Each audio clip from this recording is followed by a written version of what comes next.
ಮೈಸೂರು ನಗರಾಭಿವೃದ್ಧಿ ಪ್ರಾಧಿಕಾರದಲ್ಲಿ 50 ಅನುಪಾತದಲ್ಲಿ ಅಕ್ರಮವಾಗಿ ನಿವೇಶನ ಪಡೆದಿದ್ದಾರೆ ಅಂಥೇಳಿ ನಾನೇನು ಲೋಕಾಯುಕ್ತ ದೂರು ದಾಖಲು ಮಾಡಿದ್ದೀನಿ. ಅದರಲ್ಲಿ ಕರ್ನಾಟಕ ಭೂ ಕಬಳಿಕೆ ನಿಷೇಧ ಕಾಯ್ದೆ ಅಡಿಯಲ್ಲಿ, ಭ್ರಷ್ಟಾಚಾರ ನಿಯಂತ್ರಣ ಕಾಯ್ದೆ ಅಡಿಯಲ್ಲಿ ಮತ್ತು ಬೆನಾಮಿ ಕಾಯ್ದೆ ಅಡಿಯಲ್ಲಿ ಪ್ರಕರಣ ದಾಖಲು ಮಾಡಿದ್ದೀನಿ. ಹಾಗಾಗಿ ಲೋಕಾಯುಕ್ತ ತನಿಖಾಧಿಕಾರಿಗಳು ಆರೋಪಿಗಳನ್ನು ವಿಚಾರಣೆ ಮಾಡೋ ಸಂದರ್ಭದಲ್ಲಿ ಅವರು ಯಾವ್ಯಾವ ಆಸ್ತಿಗಳನ್ನು ಸಂಪಾದನೆ ಮಾಡಿದ್ದಾರೆ ಮತ್ತು ಮಾರಾಟ ಮಾಡಿದ್ದಾರೆ, ಎಷ್ಟು ಅಕ್ರಮ ನಡೆಸಿದ್ದಾರೆ ಅನ್ನೋ ಬಗ್ಗೆ ಸಮಗ್ರವಾಗಿ ತನಿಖೆ ನಡೆಸಬೇಕಿತ್ತು. ಆದರೆ ಆ ರೀತಿ ಏನು ತನಿಖೆ ನಡೆಸಿದೆ, ಕೇವಲ ಸಿದ್ದರಾಮಯ್ಯವರ ಕುಟುಂಬಕ್ಕೆ ಸಂಬಂಧಪಟ್ಟಂಥ 14 ನಿವೇಶನ ಸಂಬಂಧ ಮಾತ್ರ ತನಿಖೆ ಮಾಡ್ತಾ ಇರೋದು ಮಾಹಿತಿ ತಿಳಿದು ಬಂದಿದೆ.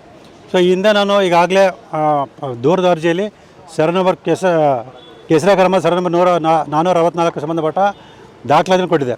ಅದಾದ ಕೆಲವು ದಿನ ನಂತರ ಇದು ಆಲ್ನಳ್ಳಿ ಗ್ರಾಮದ ಸರ್ ನಂಬರ್ 113 ಸಂಬಂಧಪಟ್ಟಾಗೆ ದೂರನ್ನು ಮತ್ತು ದಾಖಲೆಯನ್ನು ಕೊಟ್ಟೆ. ಅದಾದ ನಂತರ ಉದುಬೂರು ಜಮೀನಿಗೆ ಸಂಬಂಧಪಟ್ಟಾಗೆ ದಾಖಲೆಗಳನ್ನು ಕೊಟ್ಟಿದೆ. ಸೊ ಈಗ ಮತ್ತೊಂದು ದಾಖಲೆ ಸಿಕ್ಕಿದೆ.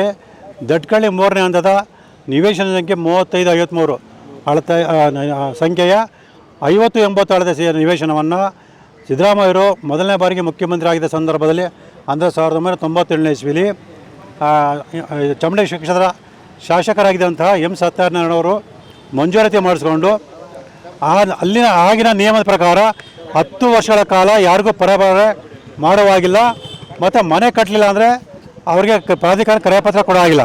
ಆದರೆ ಈ ನಿಯಮನ ಉಲ್ಲಂಘನೆ ಮಾಡಿ ಕೇವಲ 5 ವರ್ಷ 5 ತಿಂಗಳ ನಂತರ ಅವರಿಗೆ ಮನೆ ಕಟ್ತಿದ್ರು ಕೂಡ ಕ್ರಯಪತ್ರ ಕೊಟ್ಟಿದ್ದಾರೆ. ಆ ಕ್ರಯಪತ್ರ ಆಧರಿಸಿ ಎಂ ಸತ್ಯನಾರಾಯಣವರು 2008ನೇ ಇಸ್ವಿಲಿ ಶ್ರೀಮತಿ ಪಾರ್ವತಿಯವರಿಗೆ 24 ಲಕ್ಷ ರೂಪಾಯಿ ಮಾರಾಟ ಮಾಡೋಂಥ ಕ್ರಯಪತ್ರ ದೊರೆತಿದೆ. ಇದಾದ ಕೇವಲ 6 ವರ್ಷಗಳಲ್ಲಿ ಅಂದರೆ 2014ರಲ್ಲಿ ಶ್ರೀಮತಿ ಪಾರ್ವತಿಯವರು ಶ್ರೀಮತಿ ಸುಲೋಚನಾ ಪಿ ರಮೇಶ್ ಅಂದರೆ ರಮೇಶ್ ಅವರು ಕೂಡ ಕಾಂಗ್ರೆಸ್ ಮುಖಂಡರು, ಅವರ ಹೆಂಡತಿ ಶ್ರೀಮತಿ ಸುಲೋಚನಾ ಅವರ ಹೆಸರಿಗೆ 1 ಕೋಟಿ ರೂಪಾಯಿಗೆ ಮಾರಾಟ ಮಾಡಿದೆ ಅಂತೇಳಿ ಕ್ರಯಪತ್ರ ನೋಂದಣಿ ಮಾಡಿಕೊಂಡಿದ್ದಾರೆ. ಸೊ ಇದ್ರ ಬಗ್ಗೆ ಲೋಕಾಯುಕ್ತ ಅಧಿಕಾರಿಗಳು ಯಾಕೆ ತನಿಖೆ ಮಾಡಿಲ್ಲ? ಇದನ್ನೆಲ್ಲ ಗಮನಿಸಿದಾಗ ತನಿಖಾಧಿಕಾರಿಗಳು ಏಕಪಕ್ಷವಾಗಿ ನಡ್ಕೊಳ್ತಾ ಇದ್ದಾರೆ. ನನ್ನ ದೂರದಲ್ಲಿರುವ ವಿಚಾರಗಳ ಸಂಬಂಧಪಟ್ಟಾಗೆ ಸಮಗ್ರ ತನಿಖೆ ನಡೆಸಲು ಅಂತ ಕಂಡುಬರ್ತಿದೆ. ಹಾಗಾಗಿ ಇವತ್ತು ನಾನು ಈ ದಾಖಲಾತಿಗಳೊಂದಿಗೆ ಒಂದು ಮನವಿ ಪತ್ರ ಕೊಟ್ಟಿದ್ದೀನಿ. ಮತ್ತು ಇಲ್ಲೆಲ್ಲದಕ್ಕಿಂತ ಮುಖ್ಯ ಗಮನಿಸಬೇಕಾದ ಮತ್ತೊಂದು ವಿಷಯ ಏನಂದರೆ, ಏನು ಇಂದಿನ ಮೂಡಾದ ಆಯುಕ್ತರಾಗಿದ್ದ ಡಿ ಬಿ ನಟೇಶ್ ರವರು ಒಂದು ಅಧಿಕೃತ ಆದೇಶವನ್ನು ಮಾಡಿದ್ದಾರೆ. ಅದನ್ನು ಗಮನಿಸಿದಾಗ ರಿಟ್ ಅರ್ಜಿ ಸಂಖ್ಯೆ 15/16ರಿಂದ 15/16/2016ವರೆಗಿನ ಪ್ರಕರಣದಲ್ಲಿ ಅಂತಿಮ ತೀರ್ಪು ನೀಡಲಾಗಿದೆ. ಅದರ ಪ್ರಕಾರ ನಾನು ನಿವೇಶನ ಕೊಟ್ಟಿದ್ದೆ ಆದೇಶ ಮಾಡಿದ್ದಾರೆ. ಆದರೆ ಆ ತೀರ್ಪಿನ ಪ್ರತಿಗಳನ್ನ ತೆಗೆದು ನೋಡಿದಾಗ ಅದಕ್ಕೂ ಮತ್ತು ಏನು ನಿವೇಶನ ಪಡೆದರೆ ಅವ್ರಿಗೂ ಸಂಬಂಧನ ಇರೋದಿಲ್ಲ. ಸೊ ಇದ್ರ ಜೊತೆಗೆ ಸೈಯದ್ ಅಲಿನವ್ರಿಗೆ ಇದೇ ನಟೇಶ್ ಅವರು ಕಾನೂನು ಬಾಹಿರವಾಗಿ ಯಾವುದೋ ರೀತಿ ಅನುಕೂಲ ಮಾಡಿಕೊಟ್ಟಿದ್ದಾರೆ. ಈ ಹಿನ್ನೆಲೆಯಲ್ಲಿ ಸೈಯದ್ ಅಲಿ ಅವರು ನಟೇಶ್ ಅವರ ಹೆಂಡತಿ ಶ್ರೀಮತಿ ರಶ್ಮಿ ಅವರ ಸೋದರ ಮಾವ ರಾಜಶೇಖರ್ ಎಂಬವರಿಗೆ ಮತ್ತು ಅವರ ಹೆಂಡತಿ ಶ್ರೀಮತಿ ತಾರಾ ಅವರಿಗೆ ಒಂದೊಂದು ನಿವೇಶನ ನೋಂದಣಿ ಮಾಡಿಕೊಟ್ಟಿದ್ದಾರೆ. ಆ ದಾಖಲೆಗಳನ್ನು ಕೂಡ ನಾನು ಲೋಕಾಯುಕ್ತದವರಿಗೆ ಈ ಮನೆ ಪತ್ರದ ಜೊತೆ ಕೊಟ್ಟಿದ್ದೀನಿ.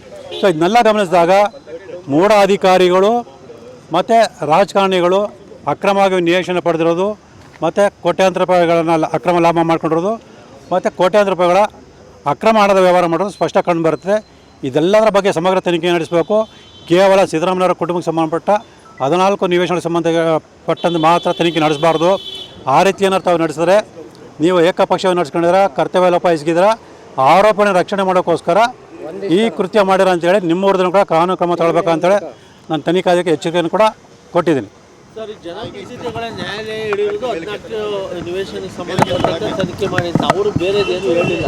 ಖಂಡಿತ ಇದೆ ಸರ್. ದಯವಿಟ್ಟು ನೀವೇನಾದರೂ ಏನು ಮಾನ್ಯ ನ್ಯಾಯಾಲಯ ಆದೇಶ ಮಾಡಿದೆ ಆದರೆ 14 ನಿವೇಶನ ಮಾತ್ರ ತನಿಖೆ ಮಾಡಬೇಕಂತ ಆದೇಶ ಮಾಡಿದೆ ಅಂತ ನೀವು ತೋರಿಸ್ಬಿಟ್ರೆ ನಾನು ಇವತ್ತು ಹೋರಾಟ ಮಾಡಿಬಿಡ್ತೀನಿ. ನನ್ನ ಅರ್ಜಿಗೆ ಸಂಬಂಧಪಟ್ಟಾಗೆ ತನಿಖೆ ಮಾಡಿ ಅಂತ ಹೇಳಿದೆ ಹೊರತು ಕೇವಲ ಸಿದ್ದರಾಮಯ್ಯ ಸಂಬಂಧಪಟ್ಟ ತನಿಖೆ ಮಾಡೋಂತ ಎಲ್ಲೂ ಹೇಳಿಲ್ಲ. ನನ್ನ ಖಾಸಗಿ ದೂರರ್ಜಿಯ 52ನೇ ಖಂಡಿಕೆಯಲ್ಲಿ ಸ್ಪಷ್ಟವಾಗಿ ನಾನು ಮನವಿ ಮಾಡ್ಕೊಂಡಿದ್ದೀನಿ. ಈ ಒಂದು ಉದಾಹರಣೆಗೆ ಇದೇ ರೀತಿ 5,000 ಕೋಟಿ ರೂಪಾಯಿಗಿಂತ ಹೆಚ್ಚಿನ ಅಕ್ರಮ ಹಣ ವ್ಯವಹಾರ ನಡೆದಿದೆ. ಇದೆಲ್ಲದರ ಬಗ್ಗೆ ಸಮಗ್ರ ತನಿಖೆ ನಡೀಬೇಕಂತ ನಾನು ತಿಳಿಸಿದ್ದೀನಿ. ಅದೇ ಪ್ರಕಾರ ನನ್ನ ದೂರಜಿಯಲ್ಲಿರೋಂತಹ ಅಂಶಗಳಿಗೆ ತನಿಖೆ ಮಾಡಿ ಅಂತೇಳಿ ಮಾನ್ಯ ನ್ಯಾಯಾಲಯ ಆದೇಶ ಮಾಡಿದೆ ಹೊರತು ಕೇವಲ ಸಿದ್ದರಾಮಯ್ಯ 14 ನಿವೇಶನ ಮಾತ್ರ ತನಿಖೆ ಮಾಡಿ ಅಂತ ಎಲ್ಲೂ ಹೇಳಿಲ್ಲ. ಸರ್, ನೀವು ಆ್ಯಡ್ ಆನ್ ಮಾಡ್ಕೊಂಡು ಬರ್ತಾ ಇದ್ದೀರಿ. ಈಗ ಆಲ್ರೆಡಿ ಅವ್ರು ಸಬ್ಮಿಟ್ ಮಾಡಿಬಿಟ್ಟು ಸರ್ ರಿಪೋರ್ಟ್ ಸಬ್ಮಿಟ್ ಮಾಡಿದ್ದಾರೆ. ಸರ್, ಖಂಡಿತವಾಗ್ಲೂ ಮಾನ್ಯ ನ್ಯಾಯಾಲಯಕ್ಕೆ ಅಂತಿಮ ವರದಿ ಸಲ್ಲಿಸಿಲ್ಲ. ಮಾನ್ಯ ನ್ಯಾಯಾಲಯಕ್ಕೆ ಅಂತಿಮ ವರದಿ ಸಲ್ಲಿಸೋರ್ಗೂ ಕೂಡ ಅವರಿಗೆ ಅವಕಾಶ ಇದೆ. ಮತ್ತು ಅಂತಿಮ ವರದಿ ಸಲ್ಲಿಸಿದ ನಂತರನೂ ಕೂಡ ಹೆಚ್ಚುವರಿ ದೋಷಾರೋಪಣ ಸಲ್ಲಿಸೋದಕ್ಕೂ ಕೂಡ ಅವ್ರಿಗೆ ಅವಕಾಶ ಇದೆ. ಹಾಗಾಗಿ ಮಾನ್ಯ ನ್ಯಾಯಾಲಯ ತೀರ್ಪು ಕೊಡೋರು ಕೂಡ ತನಿಖೆಯನ್ನು ಮುಂದುವರ್ಸ್ಕೊಂಡು ಹೋಗೋದಕ್ಕೆ ಅಂತಿಮ ವರದಿಗಳನ್ನು ಸಲ್ಲಿಸೋದಕ್ಕೆ ತನಿಖಾಧಿಕಾರಿಗೆ ಅವಕಾಶ ಇದೆ. ಒಂದೇ ಸಲ ಅವರು ಅಂತಿಮ ವರದಿ ಸಲ್ಲಿಸಿದ ತಕ್ಷಣ ಮುಗಿದೋಯ್ತು ಅಂತೇಳಿ ಅಲ್ಲ.